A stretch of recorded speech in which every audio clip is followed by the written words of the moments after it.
Remédios de manipulação agora terão que ter bula para os pacientes. Médicos param por 48 horas e consultas tiveram que ser suspensas no Paraná. Preço de verduras e hortaliças disparam por causa das geadas do Paraná. Está no ar o Wikinews deste domingo, 4 de agosto de 2013.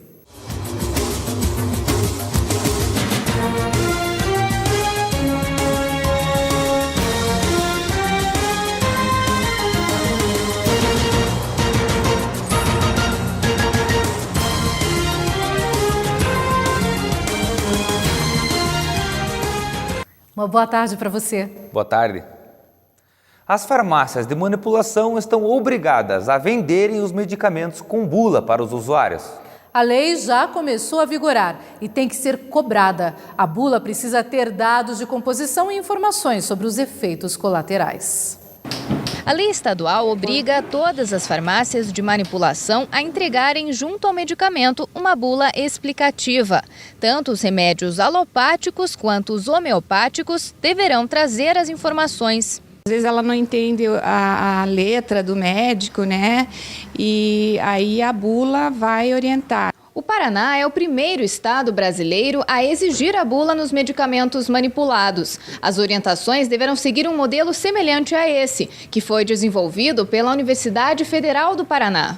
O material deve conter os dados do paciente e as substâncias que compõem o produto. Em negrito, vêm as informações principais, como a posologia, o uso na gravidez ou na lactação e as reações adversas. A tipografia da bula também pode ser maior, para facilitar a leitura para os idosos ou para as pessoas que têm problemas visuais. Além disso, ela deve trazer as informações de armazenamento adequado do remédio. Foram 6 meses que as farmácias tiveram para se adaptarem. Então, com certeza, agora, esperamos que todas já estejam em condições de fornecer a bula, salvo algum acidente aí na hora, mas todo o consumidor já deve sair com a bula da farmácia. O paciente que não receber o medicamento com a bula deve denunciar a farmácia à vigilância sanitária. O telefone da Vigilância Sanitária para denúncias é o 41 33 14 51 47. O que eu acredito que seja inadmissível na venda de medicamentos é o que tenho visto principalmente em alguns postos de saúde, onde os remédios são dados para o paciente sem qualquer tipo de manual de apoio, a chamada bula. O paciente leva o remédio e não tem ideia do que pode sentir, dos efeitos colaterais, por conta do uso do medicamento. A legislação vale para todo mundo e é a população quem precisa cobrar. Por falar em saúde, as consultas foram suspensas esta semana nos principais hospitais de Curitiba por causa da paralisação de 48 horas dos médicos. Quem tinha consulta ou exames pré-agendados no Cajuru Evangélico Trabalhador ou no Hospital de Clínicas, voltou para casa sem atendimento. Nas principais instituições de Curitiba que atendem pelo SUS, os serviços de urgência e emergência foram mantidos. No Hospital Universitário Cajuru, exames e internamentos ocorreram normalmente. 5 das 20 cirurgias eletivas marcadas para hoje foram transferidas e 500 consultas ambulatoriais foram reagendadas. Os pacientes que tiverem dúvidas sobre a nova data de atendimento podem entrar em contato por telefone ou ir pessoalmente ao hospital. Curitiba assinou o Pacto de Enfrentamento à Violência contra a Mulher. E realmente precisa cumprir as determinações. A capital é uma das mais violentas do Brasil, ao menos no que se refere a assassinatos de mulheres. O Pacto Nacional pretende garantir a eficiência da Lei Maria da Penha, ampliando a rede de atendimento às mulheres. O programa Mulher Viver Sem Violência engloba melhorias nos serviços de segurança, saúde e assistência social, totalizando 265 milhões de reais em investimentos do governo federal. O objetivo da integração no mesmo espaço físico é mudar a lógica do acesso das mulheres a esse serviço e que os serviços não percam mais as mulheres que vão em busca de um atendimento para em enfrentamento à violência, que essas mulheres ganham vida e não percam vida. Metade dos recursos serão destinados à construção das casas da mulher brasileira. Todas as capitais terão um prédio público onde estarão reunidas delegacias especializadas, equipes de psicólogas e educadoras e um espaço para abrigo provisório.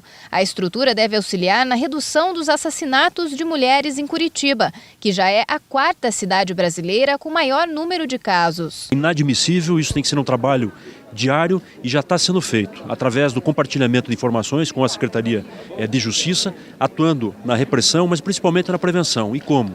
Fortalecendo as ações. Paraná, a Secretaria de Segurança conseguiu redução de 27% nos índices de homicídio. Além dessa redução, é necessário um olhar diferenciado pela questão de gênero. Quem são as mulheres que estão morrendo, em quantos municípios, o nome das mulheres, para, junto com o Ministério Público e junto com o Poder Judiciário, buscarmos a agilização de resultados que coíbam esse tipo de violência extrema. O programa prevê ainda a ampliação da triagem das demandas que chegam à Central de Atendimento à Mulher. O Ligue 180 será transformado em um Disque Denúncia, que irá acionar imediatamente as polícias militares e os SAMUs de todo o país. 20 milhões de reais serão investidos na adequação dos espaços físicos dos IMLs e na capacitação de profissionais do SUS para a coleta de vestígios de estupro. Além disso, até o final do ano que vem, serão criados núcleos de atendimento às vítimas de exploração sexual nas regiões de fronteira. Também serão feitas campanhas para combater a violência doméstica. Tanto receberemos demanda das mulheres de Curitiba vindas através do 180, que passará a ser ampliada, ela deixa de ser uma central de atendimento para ser um Ligue 180 24 horas, e as portas que já são naturais da entrada dessa mulher, através da Delegacia da Mulher, das nossas unidades de saúde, dos nossos hospitais que são notificadores, a exemplo do Hospital de Clínicas, o próprio Hospital Cajuru e o Evangélico. Então, essas em tese serão as portas de entrada onde essas mulheres terão o primeiro contato para poder ser encaminhada até a nossa casa para ser atendida, enfim. Chega de armários, lixo e material usado nos arredores dos rios que cortam os municípios paranaenses. Agora, os moradores próximos de rios e reservas serão convocados a ajudar na preservação ambiental. Um plano nacional está sendo debatido com estados e municípios para compartilhar a responsabilidade sobre os recursos hídricos. O seminário pretende fazer um diagnóstico da gestão dos recursos hídricos do Estado, para que sejam traçadas ações para os próximos 5 anos. Os debates integram um pacto nacional de cooperação entre os governos estadual e federal, para garantir a proteção dos ecossistemas aquáticos. Um dos pontos discutidos no seminário é a situação das 16 bacias hidrográficas paranaenses. A maioria delas sofre impactos com a produção das indústrias, que muitas vezes se localizam às margens dos principais rios. Por isso, até o fim do ano, a Secretaria Estadual do Meio Ambiente pretende cobrar uma tarifa das indústrias pelo uso da água como matéria-prima. Normalmente nós vemos uma indústria captando água, seja uma indústria de bebida, seja a nossa Copel, a nossa Sanepar. Ela capta a água e vende a água na forma de produtos e depois joga o excedente ou o seu subproduto no rio. O que nós estamos fazendo já a partir de setembro em uma bacia no estado do Paraná, que é a bacia do Alto Iguaçu e Ribeira, é começarmos a cobrar das empresas pelo uso dessa água. E esse recurso cobrado vai ser devolvido à própria bacia em obras que possam recuperá-la e fazer com que ela melhore a sua condição. Campanhas de educação ambiental também devem ser desenvolvidas para que os moradores das comunidades próximas aos rios ajudem na conservação dos mesmos. Além disso, já estão sendo estudadas medidas para aumentar o sistema de drenagem urbana. Estamos fazendo mais de 260 quilômetros de manilhas. E estamos fazendo isso junto com presos, os apenados, com a Secretaria de Justiça, produzindo tubos para fazermos as drenagens do ambiente urbano e também em alguns eventos no ambiente rural. Mas todo esse trabalho de drenagem, ele vai ter sucesso na medida em que nós tivermos o rio despoluído, e isso é fundamental, e tenhamos a população também entendendo que ela precisa preservar o rio. porque o rio é mais importante do que ela própria na existência de toda a comunidade. O abastecimento é um dos desafios enfrentados pelo Paraná. Segundo dados da Agência Nacional das Águas, se o governo estadual não fizer novos investimentos no setor, até 2025, quase a metade dos municípios poderão sofrer com a falta de água. Aqui no Paraná, foi mostrado que 63% desses abastecimentos estarão ok. Mas essa diferença poderá ter problemas em 2025, ou poderia ter problemas em 2025. Ela preocupa por um lado, mas eu diria mais que desafia que preocupa. Preocuparia mais se nós não soubéssemos disso e chegássemos em 2025 com problemas. Esses problemas estão detectados, agora se sabe exatamente o que é que precisa ser feito e quanto custa fazê-lo.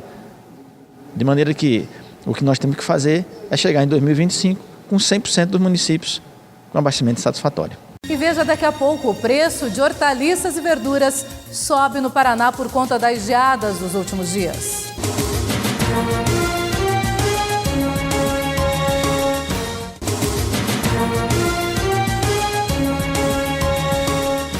Os preços das verduras e hortaliças disparam no Paraná, após as geadas e o intenso frio. A orientação é para que o consumidor fique atento e pesquise antes de comprar. O preço das folhosas aumentou em média de 50% a 200%.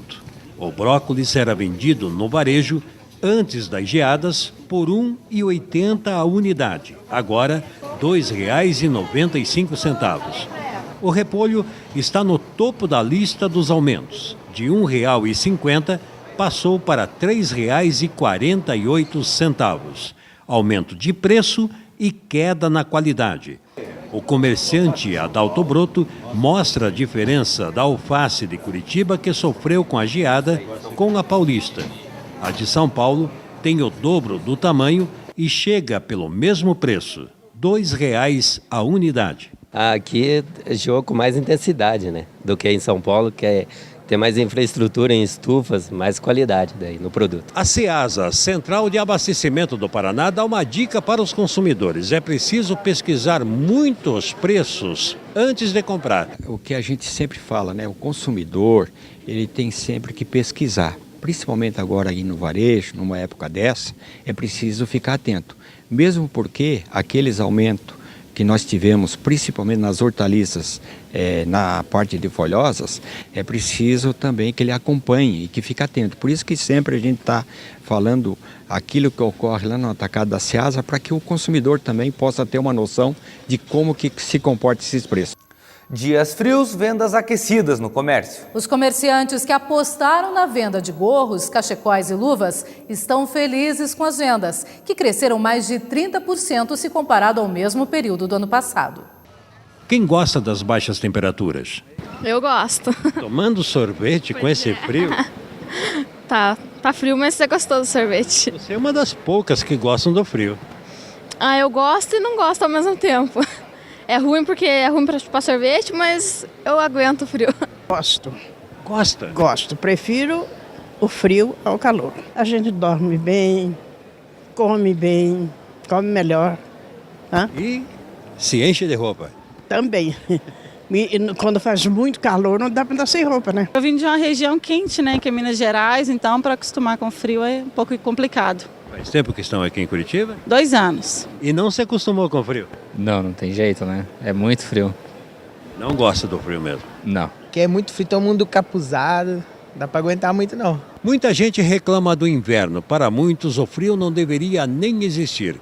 Mas tem um segmento que quanto mais baixas as temperaturas, melhor para o bolso. Eva Carneiro trabalha como camelô há 26 anos em Curitiba. Para ela, quanto mais frio, melhor para vender as roupas de lã. Aumentou em quanto as vendas depois das geadas? Mais de 50%. Este ano foi melhor do que os outros anos, depois da geada, né? Depois da geada. Todo mundo veio procurar a dona Eva aqui. Veio bastante gente. A presidente Dilma Rousseff vetou integralmente o projeto que acabava com a multa de 10% do FGTS para as empresas. A multa, criada durante os planos Verão e Collor, era para cobrir rombos da época e já cumpriu sua função social. No No entanto, a multa do FGTS está sendo usada agora, segundo a presidência, para financiar o programa Minha Casa Minha Vida. A Fenacom, que representa 400 mil empresas no Brasil, lamenta esta decisão, já que o objetivo da criação da multa foi atingido. Atualmente, são pagos em torno de 3 bilhões de reais por ano pelas empresas. Este valor deveria ser investido em tecnologia, treinamento e até contratação de novos funcionários, e tem sido entregue ao governo federal. A federação reconhece a importância do programa Minha Casa Minha Vida, porém existem outras formas de alcançar esse objetivo e as empresas não podem ser mais oneradas. Elas precisam sim de incentivos para alavancar o crescimento econômico do país.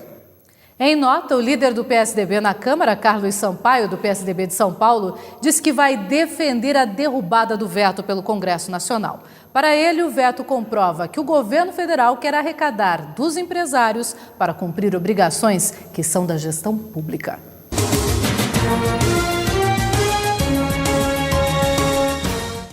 Você compraria a cabeça do senador Roberto Requião? Pois bem, a cabeça do ex-governador está literalmente à venda. O objeto, feito em papel machê, foi usado nas últimas campanhas de Requião e está sendo vendido por R$ 3.600. E está há 3 meses numa loja da capital à espera de um comprador. O senador fez piada sobre o assunto via Twitter, dizendo que apesar de sua cabeça estar à venda, seus princípios jamais estarão.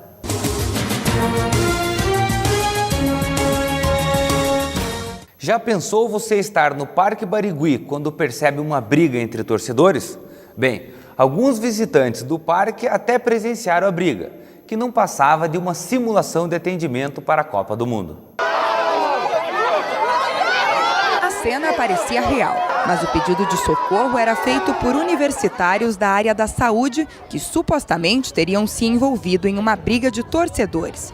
Seguindo os protocolos de atendimento médico, os figurantes, caracterizados com ferimentos e cortes, eram transportados em macas pelos socorristas até um ponto para serem avaliados e direcionados ao atendimento de acordo com o nível de prioridade. Nosso treinamento tem um foco em atendimento de acidentes com múltiplas vítimas. Esse treinamento tem que ser feito periodicamente com equipes de socorro, onde temos abrangência aqui do SAMU, equipes do CIAT e equipes de empresas particulares. Participaram da simulação no Parque Barigui mais de 250 pessoas, entre figurantes, profissionais da área da saúde e da Defesa Civil de Curitiba. A ideia da simulação do confronto de torcidas foi preparar os profissionais ligados ao atendimento de urgência e emergência do CIAT e SAMU a saber como agir em caso de um incidente como esse durante a Copa do Mundo.